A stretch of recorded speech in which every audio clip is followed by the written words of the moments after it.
right, the MPs are here, but they could soon be heading for home as the House is poised to adjourn for the summer. That little yell you heard wasn't MPs cheering it on. Arif Virani is today's Liberal MP. Karen Vecchio is Conservative MP. Nikki Ashton is an NDP MP. Welcome to you all. Thank you. The assisted death thing, I guess I'm curious, you're all elected, you've all got an elected mandate. Should the Senate have a veto on this? Should the Senate be, I mean, should they just wave the right flag now that these amendments that have been rejected have been returned and roll over, or do you think it's worth having them put up a fight? What do you think? You're a constitutional expert. Sir, well, I mean, they have a role to play in our democracy. They're an upper chamber meant to be sober second thought. We've reduced the partisanship in that chamber. I think that's improved the quality of the product. I think what you've seen today is that 5 out of the 8 amendments they proposed were 5.5, I think they're saying. 5.5 were adopted, and I think that shows that it's it's an iterative process and it's an interactive process. So I think they have done a lot of good work to strengthen this bill, as it was strengthened in the Standing Committee on Justice. But at the end of the day, I do also think that, and I've said this before on this program and elsewhere, that we need legislation. I think the Supreme Court deadline has passed. We're now in an area where we don't have legislation. We're not doing a lot of that significant tracking that you were inquiring with the 2 ministers about. We're not aware of actually what's taking place around the country, whether access is being granted, whether vulnerable persons' rights are being protected or not.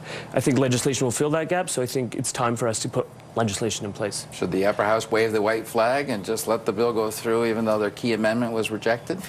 You know, I think the key amendment was rejected by elected officials, and I think that speaks very widely. I mean, 338 people had an option on there, and you'll see that it was, I recognize that Murray Rankin came in and put through an amendment, and I appreciate that. I had voted against that and went with the recommendations that our Minister of Justice had gone for, so I did vote on that amendment for her.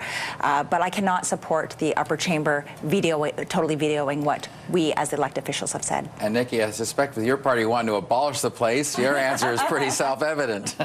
We rule. If there's no more perhaps obvious reason, look, I mean, we did present an amendment today. My colleague Murray Rankin has done incredible work on this front. Sadly, it was voted down, and we remain concerned about the state of the legislation. We've indicated in the past around the fact that it's not compliant with the Carter decision. We've raised that concern. We tried to fix it, and sadly, it was not. So we remain concerned, and like I said, we were obviously willing to improve it. Okay, well, we'll see what happens. I'm betting they wave the white flag and this passes, unamended. Anyway, let's move on. Yesterday we had a very animated discussion with our MPs on this show over genocide and whether Canada should condemn ISIS for being a genocide. And there was a lot of difference of opinion, but the Liberals basically said, no, not yet, because we should have international authorities sanction it before we call it that. So the Conservatives and NDP feel should be done now. So the UN Commission comes out with a report, and lo and behold, they say a genocide is very clearly going on in ISIS world over there. I guess the question is, and I'll go to you first, Arif, again, because, you know, your guy's on the hot seat on this one. Stéphane Dion said, okay, now we recognize as a genocide. Really? Can't we as a country say what we believe is going on when it seems pretty self-evident? Do we have to wait for the UN to decide what our foreign policy positions are? Well, we believe in working with the UN and other international actors as the first sort of premise. Secondarily, what we're doing is we're taking significant steps on the ground to deal with that region, the conflict that's going on. So we're talking about increasing troop commitments in terms of training, etc. So we're taking active measures. Debating motions in the House is an important act. It's a symbolic act. It speaks about what the House of Commons is speaking as in terms of a voice. There were certain problems with the actual text of that motion. We've actually presented a competitor motion before the Foreign Affairs Committee. I have a background while on sabbatical having practiced at the UN ICTR, so prosecuting war crimes. So I get this area. I know what's at stake. There is a significant legal component and legal hurdle, but obviously Houses of Commons legislatures can make statements. What we believe is that the evidence on the ground is mounting. This is further evidence of exactly what we believe has been transpiring. But it's not limited to one particular group, and I think that's one of the issues that was being debated back and forth over the last few days about who's actually being targeted here. It's not restricted to one particular group or one particular faith. And I think that's an important part to incorporate into the process. I don't know. Nikki, what do you think? Is a genocide a genocide a genocide, and we should have condemned it quickly? or is the UN, should the UN be the lead on this? Right. Well, I mean, we do believe that the UN should be the body that determines ultimately. For us, it was very important to indicate that we do view genocidal acts as taking place, and I mean atrocities, and no question the persecution of minorities, whether it's ethnic or religious, certainly as well as members of the LGBTQ community. It truly is horrendous. We've also been asking tough questions of the government in terms of what exactly is our role over there. I mean, we've expressed real concern, in fact, opposition to having troops on the ground, and it's not quite clear what our troops on the ground are doing. We are concerned that they're engaged in situations related to combat. Right. And of course, as we've always said, we believe that humanitarian support is necessary and that there is a role for Canada to play, both in terms of determining the issue and helping. Better late than never, Karen? Well, to be honest, I think they should be embarrassed. I think the Liberal government should be embarrassed by 2 days ago denying this motion that our leader put through.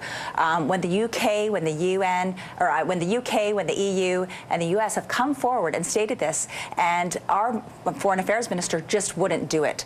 I think that he should be embarrassed by not taking that role and saying now, a day after, or 2 days after, yes, we see that this is the UN and we agree with them. Not good enough. I think part of the issue is it was political. It was saying, we don't know what we're doing on our defense strategy, so we don't want to take a part with this with foreign affairs. So this is something that you've probably seen Jason Kenney speak on and a number of our members. Forcefully. Very forcefully. And you know something? It's not acceptable when they've denied it just 2 days ago and today saying, well, you know, the UN, part of the branch, it did not go through everything he said it needed to go through. The Foreign Affairs Minister had said it needed to go through, you know, it needed to go through the ICC and a variety of things. It didn't do that. But today it's okay. So I think he should be embarrassed by his comments, and I think they should really reflect on what they need to do and how we move forward. I mean, I agree, Rafe. Can I respond to that? Yeah, please. Go for it. So, tools in the toolbox. There's nothing embarrassing about dedicating $1.6 billion in aid into the region. There's nothing embarrassing in bringing 27,000 refugees out of the region and giving them safe haven. There's nothing embarrassing in tripling a troop commitment.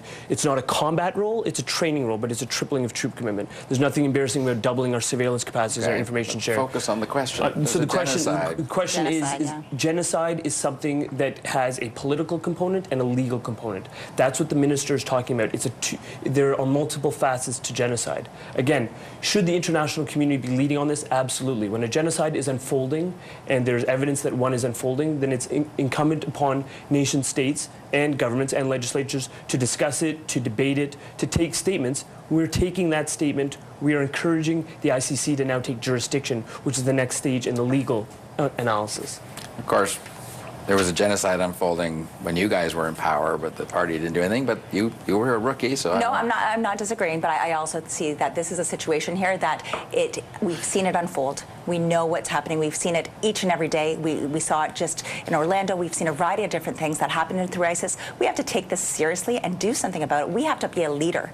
And I heard Stefan Dion today talk about leadership, and I just actually sat there and questioned where does he think his leadership is coming from, because I don't see it. Here's an interesting thing that happens, I guess, when there's regime change, for want of a better term, when we have new governments coming in. The Privy Council Office, the bureaucratic arm of the PMO, goes to Google, says basically, let's start wiping clean the footprints and fingerprints of the previous Prime Minister on Google. Still exists apparently in library and archives.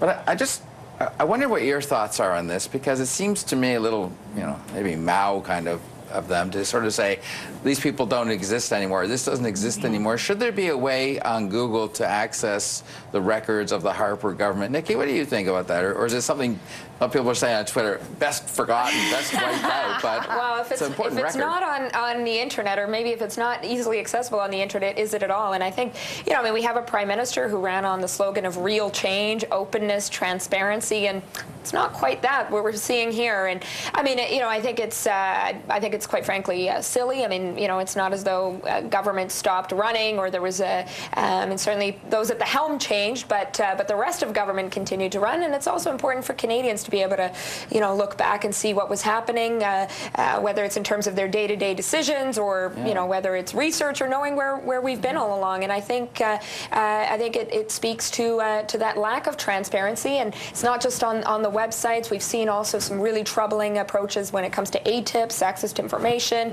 and we've also seen. The commissioner seems to be pretty happy with this government so far. They put out a report today and said it sees progress. So.